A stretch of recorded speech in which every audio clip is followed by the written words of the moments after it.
How to fix CapCut lagging problem. So if you opened your CapCut project and you're trying to play or move the timeline and the app is lagging or it's moving slowly, here's how to fix it. The first thing you'll need to do is click on this full button right here and switch the quality to medium or low. But don't worry, because this is the quality of the playback and not the actual video quality.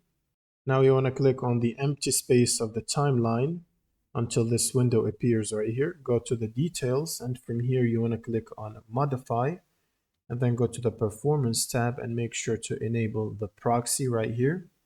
And then set the resolution of the proxy to minimum, which is 540p.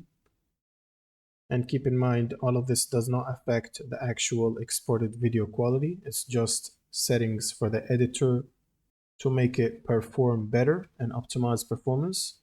And then you can press the save button. And once you did that, you can close your CapCut project and it should bring up this main window right here. Now you want to click on the settings icon on the top right here, and then open up the settings. And from here, you want to go to cache size, and then click on the trash icon next to it, and then click on OK to clear the cache files.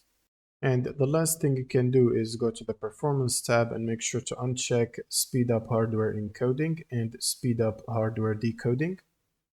And then you can simply press the save button right here to apply these settings. And now you can open up your CapCut project and it should be performing better and have better performance. That's pretty much it for this video. Subscribe if you found this helpful, and see you on the next one.